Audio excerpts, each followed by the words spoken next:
Welcome to Screw the Commute, the entrepreneurial podcast dedicated to getting you out of the car and into the money.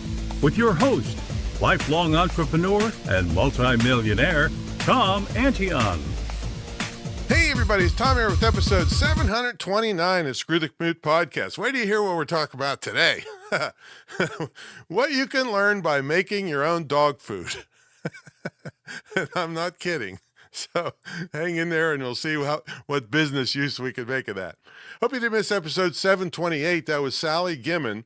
She's certified to sell a very special trust that saves you taxes. I never heard of this one before, so it's worthwhile taking a listen to. Make sure you follow me on TikTok at Digital Multimillionaire and pick up a copy of our automation ebook at screwthecommute.com/automate free. And hey, guess what? With our podcast app, pretty soon we're going to have an Android version.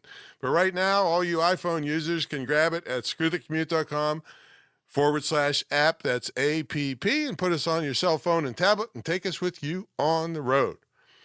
All right, let's get to the main event. So what can you learn from making dog food? All right. Well, my neighbor has a big old golden retriever, and every couple months he makes the dog's food and then freezes it. And I told him, hey, I'd like to come over and help the next time he does it. So he called me, and I went over yesterday and helped him mix everything up. And everything that went into the food was very high quality. And I actually read a book one time about the dog food industry and how it's virtually all marketing and little to no worry about quality ingredients that are good for your dog. So he had a cover on his pool table and two giant roaster machines were set out. Now, a bunch of ground turkey and then a massive list of ingredients. I can't remember them all, but red lentils and blueberries and kale and cottage cheese and pumpkin and a couple other things I can't remember. He's going to send me the recipe, so I'll have it. Maybe I'll put it up on the show notes for this when I get it. So anyway, we mixed them all up and set the roasters on 350 degrees to let the entire thing cook for a couple hours. And he told me the whole batch would last for several months. And now, before I tell you what you can learn from this, let me tell you what happened to me Saturday night. I got an urgent message from a doctor that uses my shopping cart. And he pretty much reminded me of, like, remember Chicken Little with the old, the sky's falling, the sky's falling. Well, he said that the cart's not working, which I've heard lots of times, and I never really believe it when I hear it because it's usually user error. So I got back with him and I tested out the cart, which was working fine. And I determined there was some change in his merchant account that broke the connection with the cart. I made a test purchase through PayPal and that part of it was working fine, but directly to his merchant account was not working.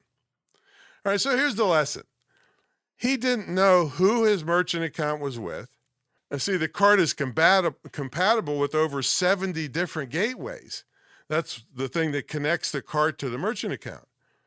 So I said, do you get notice each month of your merchant account fees? And that's going to tell me who your merchant account provider is so we could get with them and get this fixed. He said he didn't get a monthly notice. He probably did, but just didn't know it. I asked him, when was the last order that went through just fine? He didn't know. Right? I got him to share screens and determined it was several weeks ago. And when we went into his PayPal account, the last order used PayPal, which we know was working. So that didn't help on the merchant account deal.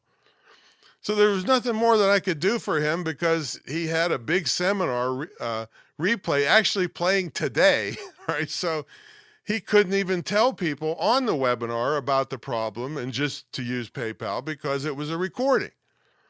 I told him to put a notice on the landing page where people would go to order. All right, now there's a couple morals to this story. You don't wait until the last minute on a weekend to test your e-commerce system. And number two, you should know what companies you're dealing with and how to contact them with your merchant number and ID. Okay, back to the dog food. All right, now my friend knows exactly what healthy stuff his dog is getting to eat. In other words, he knows all the elements of his dog feeding system. That doesn't mean he knows the exact nutritional breakdown of red lentils mixed with turkey and all the other stuff, or how the vet that gave him the recipe formulated all the percentages exactly for his dog. Didn't have to know that, just had to know all the parts.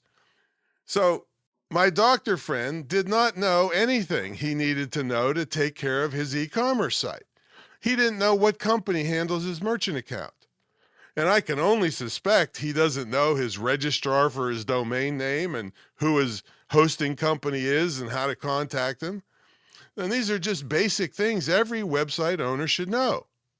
So whether you ever decide to make dog food or not, I want you to right now find out all the companies you deal with that have something to do with running your business, and get their contact info and put them in your phone, put them in your password manager, back them up to the cloud, and you won't be calling me on a Saturday night to save your butt. How about that?